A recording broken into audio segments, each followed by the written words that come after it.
Welcome back to Exotic Car Play Place. Mark here again. Today, I'm going to show you the brand new 2020 BMW 330i. Are you a shopper looking for a great new luxury German sedan, but you don't want to spend over $100,000? Yes, this car is in fact very affordable and has lots of features to satisfy your needs. Let's check it out now. Welcome back to the channel, everybody. Mark with Exotic Car Play Place. Let's get into some of the great features on this new 330. So first of all, I'll have to say this car is approximately 155 pounds lighter than its predecessor. That's mainly due to the fact that yes, there's a lot of steel construction under the bodywork here, but there's increased use of aluminum and plastics, which brings the weight down further. What does reducing weight do for a vehicle? Well, other than makes a car quicker, it also makes it more economical in sense of fuel economy. So another thing is the windshield. It is actually double glazed to reduce noise and sounds that come through the windshield. As well, the B-pillars on this car are plumped up, made a little fatter, a little thicker, and heavier insulation. All these things do a lot for improved sound quality. In other words, they reduce the sound going into the cabin and make the car a much quieter driving experience. So what's new for this new generation of 330? Number one, you've got newer wheel styles to choose from, sort of dresses things up.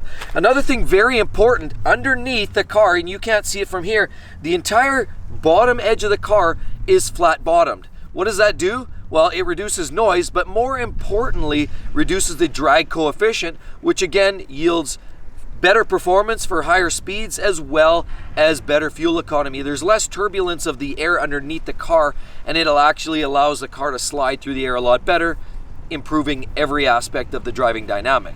So another great feature of the new 2019 and now 2020 BMW 330 happens to be the headlight assembly. Now, not only is it actually much more lower profile, it's got great curves to it, nice design. No longer does it have harsh edges to it. It's really nicely contoured. More importantly, LED. These headlights have LED throughout. This is the standard headlight setup, but if you upgrade, you get the laser technology. It gives an extremely sharp pointed beam of light. So on the topic of lighting, of course, we have the LED lights on the side mirrors. So another great feature, design feature on the new 3 Series BMW is the widened grille. The kidney grille frame is actually a lot wider if you look at this versus some of the older generation cars.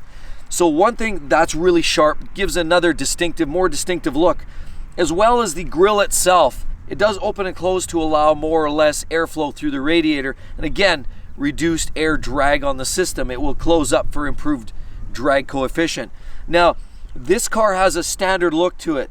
It definitely is distinctive. If you check out my video on the 340, which I did a couple weeks back, the link will be at the end of the video. Make sure you check that video out because it shows the difference between the 330 and the 340, which is the 6-cylinder version. Make sure you check that out. You're going to learn a few things about that as well. But let's talk about some of the design themes. On the 3 Series here, now they've done some great things, some interesting accents. We've got little accents here that sharpen up. We've got this sharp line that runs the gambit.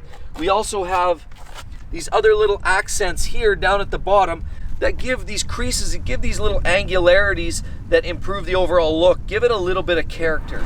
So another couple great things to note as well, lots more great design elements down here below. You can see, again, that crease element on the back bumper gives it that sharper look. And also very important to note are the LED taillights, very distinctive for the brand new G20 330i. And then we talk about what's underneath the hood here. That's what's most important to many BMW drivers. And we actually have the B48, which is a 4-cylinder twin-scroll turbocharged engine that produces 255 horsepower and about 295 pound-feet of torque. Those numbers are enough to move this thing along very, very briskly. And trust me when I say that, this has a lot of get up and go. So don't let the 4-cylinder factor deter you from buying such a car. So the interior of this new car is very handsomely styled. The seats have a lot of detail. It's a very attractive car when you first step into here. What I did notice is an extensive use of plastic. There's not as much nice finishing in terms of the leather finishing or any of those extra touches. They put it in some of the key places, like on the dash. They put some of those accents, and some of the high gloss piano black finishing looks great. However, there is still quite an extensive use of what I'd still consider high quality but plastic nonetheless. Looking at the door panels, this is plastic up here. We've got plastic down here. Then we have this plastic armrest, which is all very durable, but it's plastic. Then this section in here is a little bit of a different material. Whether it's pleather or something along those lines, it is a different texture, so it does feel a little nicer along here. But the steering wheel is also leather, and overall the car still has a pretty distinctive high quality feel to it. Now, moving right into some of the features. Full digital display for this generation. For the first time in the 3 Series BMW, they finally caught up with the Audi brands, who have been doing that for some time now. Full digital display gives you all the elements that you're looking for on the display. The latest iDrive system is, if anything, just a little bit busy, a little difficult to operate at times, but it has all the information and controls you'll ever need. It's also touchscreen and very attractive, large in size, and really fits the package very well. As a matter of fact, I like the integration better on this car than I do on previous generations, where they sort of sat up on top of the dash and looked more like a lump on top of the dash, or it looked almost like somebody glued an iPad onto the dashboard. It really looked out of sorts. Here, it's a lot better integrated. There's almost very little lip here wrapping over, so it actually looks a lot sharper in this car than it ever has in previous generations. Now, moving right along, controls, very attractive. Buttons feel a lot crisper than they have in the past. They actually feel a lot more what you'd feel in the Audi brands for the switchgear, and less wobble in the controls. Then underneath here, we pop this up. We have a USB port as well as your DC. Should you want to dry your hair or do something in here that you probably shouldn't be doing, maybe your passenger will do that. Then as well, if you have your cell phone, you can put that down here. You've got a phone charger down in the middle console that will charge your phone for you as well. Then moving right along, we have this great new controller, park button here, very easy to use, small, low profile, very attractive. Stop start button now is no longer over here. Now what we have it is down, very cleanly installed down here in the center console, very sharp looking. You have your controls for sport, comfort, and econo modes. Everything is right here where you need it. The latest iDrive controller right here, very easy to use, very nice, as well as you can write your letters. When you're selecting an address on your GPS or navigation, you can select the letters, but you can also write the letters out. And so this serves as a dual purpose, the actual control, and it also works like a little mini touchpad right here, and so you can physically write the letters in. Now, very, very well constructed, large sunroof, beautiful lighting inside. The overall interior is exceptionally well put together. And then we move right along.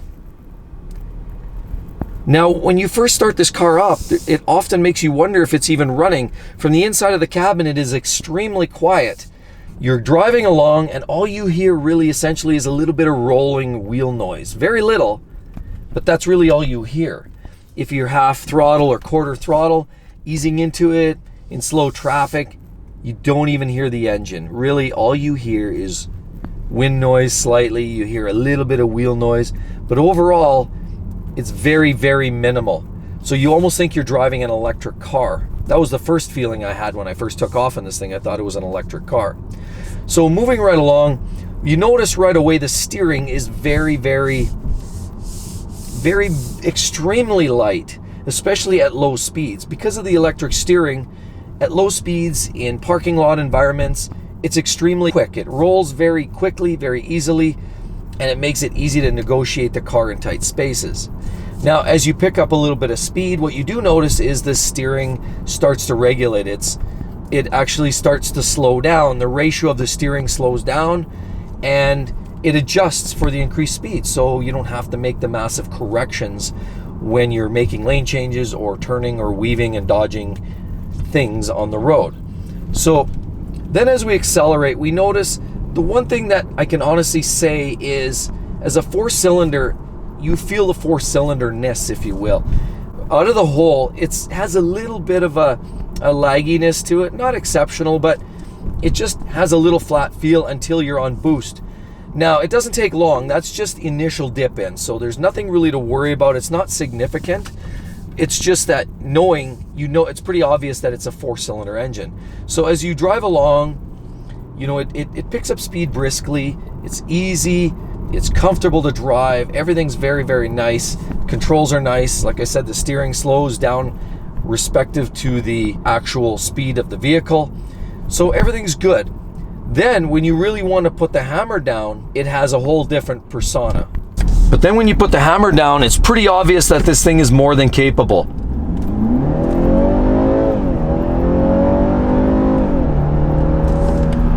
Yep. Okay, and now there's 3 distinctive driving modes in this car, as most of the more recent BMWs have. You have the Eco Pro, the Dynamic, and the Sport settings. Very easy to modify on the fly. So down here, we hit the Eco Pro first. When you hit that, it does one of 2 things. Number 1, you'll notice the dash layout changes to sort of a blue hue, and that tells you you're sort of on the relaxed mode. That does things for shift speeds and engine tuning that will prevent, excess fuel consumption. It will allow you to improve your fuel economy. The car will feel a little sluggish, a little sloppy, but for maximum economy, this is the mode you're going to want to do. Now you can also tell on here, Eco Pro, you can see it shows you individual, standard, or configure it. So it's fully configurable and allows you to really set things up how you like them. But again, Eco Pro is essentially for maximum economy. Then the second mode is we go down to comfort mode. We toggle that. That's very more or less the default mode. And you'll notice the dashboard is orange. You have the orange hue around everything on the speed, on the tachometer. It is very generic looking. And over here, you'll notice the comfort mode, again, standard. It's the standard mode. It's relaxed. Everything is sort of mid-level in terms of performance, sound effects, shift speed, engine throttle response. Everything is adjusted for an average, sort of that halfway point. Then there's the third mode, the Sport. This is where it gets a little bit more interesting. So when we toggle Sport mode, we hit that, you'll see a light comes on, and all of a sudden over here, the layout becomes more distinctive. You don't get all the little hash marks. It gets rid of some of the extraneous information. The hue now is more of a red tone, and it becomes more obvious that it is more of a sporting mode. And then on the iDrive system, you see Sport, again, configurable. You know pretty quickly it's in Sport mode. And in Sport mode, immediately you notice the transmission does a lot more aggressive shifting. As a matter of fact, once I toggled that button, I felt it downshift. It's always looking at maximizing the shift speed, the engine, and everything is dialed into more or less the maximum attack mode. As much as it can be for a 4-cylinder turbocharged engine, it gives you everything the car has. What it also does is it starts pumping that noise into the stereo system, giving you that simulated exhaust sound and that simulated exhaust note. And now that's always been a little bit controversial for people talking about the BMWs, how they're putting fake sound through the stereo systems, but it definitely gives it a lot sporty sound, feel, and the overall driving experience is a lot dialed in. So it's a nice touch to be able to configure that, give you a little edgier feel to the car. So this car, of course, being a BMW premium car, is chocked full of safety features. We have lane assist, we have collision warning systems, and everything else pretty much you would expect. As well as a backup camera is exceptionally well done, supremely clear, pretty much almost looks like 4K. It's really crisp, no issues there. Very, very nice. All the interfaces are very nicely done, a lot of the safety features in place. So overall, I have to say this car gets a double thumbs up from a practicality, performance, and feature standpoint. So everybody, I really hope you enjoyed the video. If you learned something from this car, trust me, it is a great car. Not only that, if you want to learn more about the 340, which is the 6-cylinder version of this car, check the link right here. Click on that link. That's going to take you to my recent review of that car as well. Thanks for coming around. Hope to see you guys soon. Catch you then.